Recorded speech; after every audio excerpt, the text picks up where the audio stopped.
नमस्कार दोस्तों, स्वागत है सभी का एक बार फिर से आपके अपने YouTube channel government employ news में। दोस्तों आज इस वीडियो में हम चर्चा करेंगे अनुकंपा नौकरी में प्रचलित पॉइंट सिस्टम के बारे में कि हर एक जो कर्मचारी है या फिर सरकारी कर्मचारी को जो डिपेंडेंट्स हैं उनको किस आधार पर यहाँ पर पॉइंट्स दिए जाते हैं, किस आधार पर उनकी मेरिट लिस्ट यहाँ पर तय की जाती है और किसको नौकरी यहाँ पर पहले दी जाएगी पॉइंट सिस्टम के आधार पर। ये सारी जानकारी आपको इस वीडियो में दी जाएगी, तो ये वीडियो पूरा देखें। जानकारी आपको ज़रूर पसंद आएगी क्योंकि ये वीडियो देखने के बाद में आप खुद ये जान जाएंगे कि आपके पॉइंट्स कितने बन रहे हैं, आपका मेरिट लिस्ट में कौन सा नंबर है और कब जाके आपको नौकरी मिलेगी। ये सारी जानकारी आपको इस वीडियो में मिल जाएगी, तो वीडियो आपको ज़रूर पसंद आएगा। तो प्लीज़ वीडियो को लाइक करें, अधिक से अधिक अपने दोस्तों के साथ में आप शेयर करें और ऐसे ही यूजफुल वीडियो देखने के लिए चैनल को जरूर सब्सक्राइब करें। और दोस्तों यदि आपका कोई डाउट है तो आप हमें हमारे व्हाट्सएप नंबर और टेलीग्राम पर भी हमें आप फॉलो कर सकते हैं। जिसका जो नंबर है वो आपके सामने देखने को मिल जाएगा, तो आप देखते रहें हमारा ये वीडियो। तो दोस्तों सबसे पहले हम यहाँ पर आपको बताना चाहेंगे कि 9 ऐसे पैरामीटर हैं जिनके आधार पर एक सरकारी कर्मचारी के जो डिपेंडेंट्स हैं उनकी मेरिट लिस्ट तैयार की जाती है। तो जो 9 पैरामीटर हैं वो कौन कौन से हैं और ओवरऑल मिला के यहाँ पर 100 पॉइंट्स फिक्स किए जाते हैं। अब जिसका जितना अधिक पॉइंट्स रहेगा उसको पहले नौकरी यहाँ पर मिलेगी और जिसका जितना कम पॉइंट्स रहता है उसे नौकरी उस हिसाब से मिलती जाती है। लेकिन ये जो पॉइंट सिस्टम है ये इस सिस्टम में पारदर्शिता लाने के लिए लागू किया गया है कि उसके बाद में कोई ये नहीं कहे कि उसके पॉइंट ज़्यादा थे नौकरी उसे नहीं मिली है। तो अब देख लेते हैं कौन कौन से ऐसे 9 पैरामीटर हैं। तो सबसे पहले यहाँ पर आता है फैमिली पेंशन। फैमिली पेंशन के भी काफ़ी सारी कैटेगरी हैं, लेकिन पहले देख लेते हैं। यहाँ पर फैमिली पेंशन के दिए जाते हैं 20 नंबर। उसके बाद में जो टर्मिनल बेनिफिट्स जैसे कि DCRG कितनी मिली है, GPF, PPF, LIC, PLI, leave engagement, और यदि NPS कर्मचारी है तो उसे लमसम अमाउंट कितनी मिली है उसके यहाँ पर दिए जाते हैं 10 अंक। उसके बाद में जो annual income of earning members and income from property कितनी है वो यहाँ पर 10 अंक दिए जाते हैं। उसके बाद में मूवेबल और रिमूवेबल प्रॉपर्टी कितनी है उसके हिसाब से यहाँ पर 10 पॉइंट दिए जाते हैं। और दोस्तों आगे हम आपको यहाँ पर बताएंगे कि कितनी प्रॉपर्टी है तब जाके कितने अंक मिलेंगे। जो 10 अंक हैं ये मैक्सिमम है, ये शुरू होते हैं 1 से लेकर 10 तक। तो इसी के आधार पर सबकी जो मेरिट लिस्ट है वो तैयार की जाती है। उसके बाद में जो 5वां यहाँ पर पैरामीटर है लेफ्ट ओवर सर्विस ऑफ डिकेज्ड, कितनी सर्विस उसकी बाकी बची है, मैक्सिमम 15 अंक यहाँ पर दिए जाते हैं। उसके बाद में छठा जो पैरामीटर है वो यहाँ पर आता है कि नंबर ऑफ डिपेंडेंट्स, यानी ब्रदर कितने, मदर, फादर, स्पाउस, तो यहाँ पर 10 अंक दिए जाते हैं। उसके बाद में डिपेंडेंट्स अनमैरिड डॉटर्स, उसके 10 अंक दिए जाते हैं। फिर यहाँ पर डिपेंडेंट्स माइनर चिल्ड्रन 10 अंक दिए जाते हैं। और उसके बाद में 9वां पैरामीटर यहाँ पर आता है कि unmarried major son up to 25 years and dependents major son that is physically and mentally challenge without age limit, यदि ऐसा भी कोई परिवार में है तो उसके लिए 5 अंक दिए जाते हैं। और इन सब पैरामीटर्स को मिलाकर यहाँ पर बनते हैं 100 अंक। तो इन 100 पॉइंट्स के आधार पर ही मेरिट जो है वो तैयार की जाती है और जिसके जितने अधिक अंक होते हैं उसे पहले नौकरी यहाँ पर दी जाती है। तो ये अब आपको मालूम चल गया होगा या फिर आप खुद भी आपके जो नंबर है वो यहाँ पर जान सकते हैं।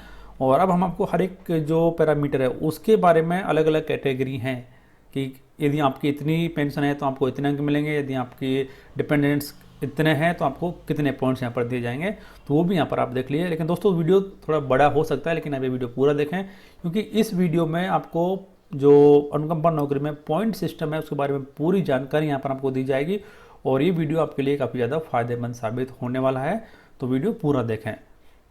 दोस्तों अब यहाँ पर हम देख लेते हैं कि जो हर एक पैरामीटर है उसका कितना कितना पॉइंट यहाँ पर दिया जाएगा, ये सारी जानकारी। तो सबसे पहले जैसे हमने बताया फैमिली पेंशन, और फैमिली पेंशन में सिर्फ आपकी जो बेसिक पेंशन है उसे ही यहाँ पर माना जाएगा और उसके लिए आपको दिए जाते हैं 20 पॉइंट।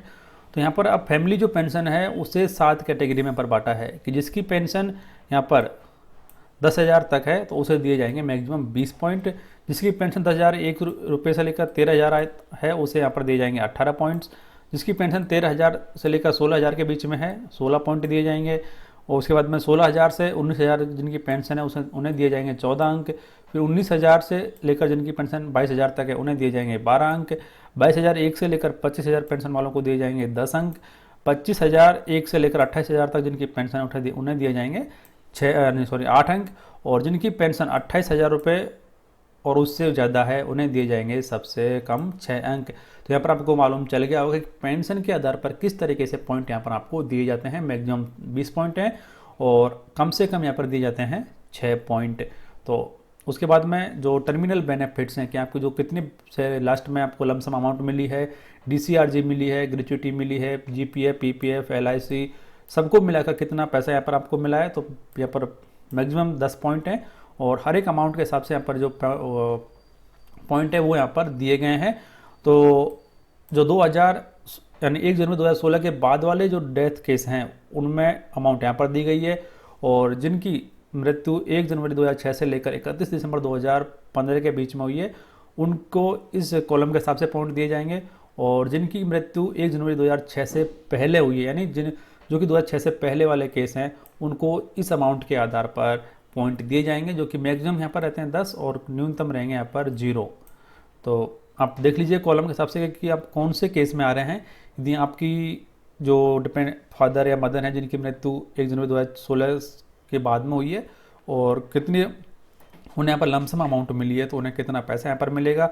कि मान लीजिए कि आपकी जो मृत्यु है आपके डिपेंडेंट्स की आपके जो पेरेंट्स की मृत्यु है वो मान लो कि जनवरी 6 से पहले हुई है और जो लमसम अमाउंट है वो उन्हें मिली थी 1 लाख रुपए, तो यहाँ पर मैक्सिमम दिए जाएंगे 10 पॉइंट। और जिनके 2016 के बाद में है तो उन्हें यदि 10 लाख तक उन्हें यहाँ पर पैसा मिला है तो 10 पॉइंट मिलेंगे। और 1 जनवरी 2006 से लेकर 2015 के बीच में यदि मृत्यु हुई है तो और उनका जो पैसा मिला है वो लगभग 4.5 लाख रुपये मिला है तब दिए जाएंगे 10 पॉइंट। तो आप यहाँ पर देख सकते हैं कि कौन सी कैटेगरी में यहाँ पर आ रहे हैं, कितना यानी लमसम अमाउंट आपको मिला है उसी के अनुसार यहाँ पर आपको पॉइंट दिए जाएंगे। तो इस तरीके से यहाँ पर जो लमसम अमाउंट मिली है मृत्यु के बाद में उसके आधार पर पॉइंट यहाँ पर दिए जाते हैं, जो कि 0 से लेकर 10 तक होते हैं मैक्सिमम। और उसके बाद में जो तीसरा यहाँ पर पैरामीटर है वो है एनुअल इनकम फ्रॉम जो मेंबर्स अर्निंग मेंबर्स हैं और इनकम फ्रॉम प्रॉपर्टी, दोनों को मिलाकर मैक्सिमम 10 पॉइंट यहाँ पर दिए जाते हैं। यदि आपकी जो एनुअल इनकम है वो नील है तो मैक्सिमम 10 पॉइंट। एनुअल इनकम 1 रुपये से लेकर 1,05,000 तक है तो 8 पॉइंट दिए जाते हैं। 1,05,000 से लेकर 1,35,000 तक है तो 6 पॉइंट दिए जाएंगे। और 1,35,000 से लेकर 1,65,000 के बीच में है तो 4 अंक दिए जाते हैं। 1,65,000 1 से लेकर 1,95,000 तक है तो 2 पॉइंट। और यदि आपकी एनुअल इनकम 1,95,000 1 से ज़्यादा है तो यहाँ पर दिए जाएंगे 0 पॉइंट। तो ये भी काफ़ी बड़ा पैरामीटर है कि जो अर्निंग मेंबर्स हैं और इनकम फ्रॉम प्रॉपर्टी है वो आपकी एनुअल कितनी है उसके आधार पर भी यहाँ पर इस तरीके से पॉइंट आपको दिए जाते हैं। उसके बाद में चौथा पैरामीटर यहाँ पर कि जो मूवेबल और इमूवेबल प्रॉपर्टी यानी चल और अचल संपत्ति कितनी है, कितनी उसकी वैल्यू है, इसके लिए 10 पॉइंट यहाँ पर दिए जाते हैं। तो यदि आपके पास में कोई प्रॉपर्टी नहीं है तो उसके लिए 10 पॉइंट दिए जाएंगे। यदि प्रॉपर्टी की जो वैल्यू है वो 5 लाख तक है तो 8 पॉइंट दिए जाएंगे। यदि प्रॉपर्टी की वैल्यू 5 लाख से लेकर 10 लाख के बीच में है तो 6 पॉइंट दिए जाएंगे। यदि आपके पास में 10 लाख से लेकर 15 लाख की वैल्यू वाली प्रॉपर्टी है तो 4 पॉइंट दिए जाएंगे। यदि प्रॉपर्टी की वैल्यू 15 लाख से लेकर 20 लाख के बीच में है तो 2 पॉइंट दिए जाएंगे। और यदि प्रॉपर्टी की वैल्यू 20 लाख और उससे ज़्यादा है तो यहाँ पर आपको दिए जाएंगे 0 अंक। तो हम जान गए होंगे कि जो मूवेबल और इमूवेबल प्रॉपर्टी की कितना वैल्यू यहाँ पर आपके सामने है, किस हिसाब से आपको यहाँ पर पॉइंट दिए जाएंगे। उसके बाद में 5वां पॉइंट यहाँ पर कि जो लेफ्ट ओवर सर्विस कितनी बची है, यानी मृत्यु के बाद में कितनी नौकरी और बची थी उसके आधार पर भी यहाँ पर मैक्सिमम 15 पॉइंट दिए जाते हैं। तो यदि जो सर्विस बची हुई है वो 2 साल ही बची है तो 0 पॉइंट दिए जाएंगे। यानी जितनी ज़्यादा सर्विस आपकी बची हुई है उतनी अधिक ही यहाँ पर आपको जो डिपेंडेंट्स हैं उनको यहाँ पर पॉइंट दिए जाएंगे। मान लो कि सर्विस बची है यहाँ पर 10 साल तक तो 5 पॉइंट दिए जाएंगे। यदि सर्विस बची है 12 साल तक 6 पॉइंट, 14 साल तक बचे 7 पॉइंट, 16 साल तक बची हुई है तो 8 पॉइंट, 18 साल की सर्विस बची थी तो 9 अंक और 20 साल की सर्विस बची थी तो 10 अंक। मैक्सिमम यदि 30 साल और उससे ऊपर की सर्विस बची हुई थी तो यहाँ पर दिए जाएंगे मैक्सिमम 15 पॉइंट। 22 साल की यदि सर्विस बची हुई थी तो दिए जाएंगे 11 पॉइंट। तो इस तरीके से आप देख सकते हैं कि आपके जो माता या पिताजी थे उनकी मृत्यु के समय कितनी सर्विस बची हुई थी उनकी, यानी कितनी सर्विस उन्हें और करनी थी, उसके आधार पर कितने पॉइंट्स यहाँ पर आपको दिए जाएंगे। उसके बाद में अगला जो पैरामीटर वो यहाँ पर आता है कि डिपेंडेंट्स फादर मदर और वाइफ कितने थे यहाँ पर, मैक्सिमम यहाँ पर 10 पॉइंट दिए जाएंगे। यदि सिंगल और बोथ पेरेंट्स यदि जिंदे हैं तो यहाँ पर मैक्सिमम 5 पॉइंट और वाइफ यदि जिंदा है तो यहाँ पर दिए जाएंगे आपको 5 पॉइंट। यदि ये दोनों जिंदा हैं यानी आपके पेरेंट्स भी और वाइफ भी, तो यहाँ पर दिए जाएंगे 10 पॉइंट्स दोनों को मिलाकर। उसके बाद में जो अनमेरिड डॉटर का पैरामीटर है मैक्सिमम 10 पॉइंट। यदि एक ही अनमेरिड डॉटर है तो 5 पॉइंट दिए जाएंगे। 2 और उससे ज़्यादा यदि अनमेरिड डॉटर हैं तो यहाँ पर दिए जाएंगे मैक्सिमम 10 पॉइंट। उसके बाद में जो dependents minor children maximum 10 point, और यदि नंबर ऑफ माइनर चिल्ड्रन 1 है तो 5 पॉइंट, और 2 और उससे ज़्यादा हैं तो यहाँ पर दिए जाएंगे मैक्सिमम 10 पॉइंट। उसके बाद में जो नवा और अंतिम पैरामीटर है यहाँ पर कि जो अनमेरिड मेजर सन 25 साल तक या फिर जो फिजिकली हैंडीकैप चैलेंज बच्चे जो हैं वो आपके कितने हैं। यदि एक ही है तो यहाँ पर दिए जाएंगे मैक्सिमम 3 पॉइंट, और 2 और उससे ज़्यादा हैं तो दिए जाएंगे मैक्सिमम 5 पॉइंट। तो दोस्तों इस तरीके से यहाँ पर अनुकंपा नौकरी में जो पैरामीटर है, पॉइंट्स का पैरामीटर वो तय किया जाता है और मेरिट लिस्ट तैयार की जाती है, और उसके आधार पर ही जो योग्य कैंडिडेट हैं उनको नौकरी यहाँ पर दी जाती है। क्योंकि जैसे कि आप सभी को मालूम होगा, एक साल में जितनी वैकेंसियाँ बनती हैं एक डिपार्टमेंट में, उसका 5% ही अनुकंपा के आधार पर भरी जा सकती हैं। तो आप यहाँ पर जान सकते हैं, जैसे कि मान लो 100 वैकेंसी एक साल में आती हैं तो 5 ही वैकेंसी ऐसी रहेंगी जो कि अनुकंपा के आधार पर भरी जाएंगी। तो यहाँ पर जो टॉप 5 में आएंगे उनको उस साल में नौकरी दे दी जाएगी। इसके लिए कोई लिमिटेड टाइम नहीं है। यदि इस साल आपका नंबर नहीं आया तो हो सकता है कि अगले साल आपका नंबर आ जाए, बशर्ते आपसे ज़्यादा पॉइंट्स वाला कोई भी कैंडिडेट उस साल नहीं आए।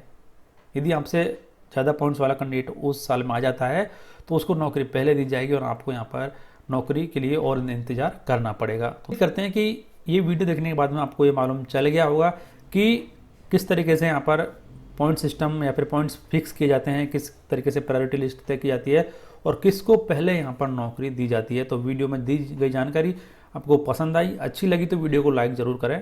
इस वीडियो को अधिक से अधिक अपने दोस्तों के साथ में शेयर करें जिससे वो भी इसके बारे में जान सकें। दोस्तों यदि आपका कोई डाउट है या फिर आपका कोई प्रश्न है तो आप हमें इस वीडियो कमेंट बॉक्स में भी लिख सकते हैं। आप हमें हमारे व्हाट्सएप नंबर और टेलीग्राम पर भी फॉलो कर सकते हैं, जिसका नंबर आपको इस वीडियो के डिस्क्रिप्शन में मिल जाएगा। और दोस्तों अगले वाले वीडियो में हम आपको ये बताएंगे कि अनुकंपा नौकरी का जो फॉर्म है किस तरीके से आपको भरना है, कौन कौन सी जानकारी यहाँ पर आपको देनी है, ये सारी जानकारी आपको अगले वाले वीडियो में दी जाएगी। और तो आप वीडियो भी पूरा देखें। तो ये वीडियो देखने के लिए आपको बहुत बहुत धन्यवाद।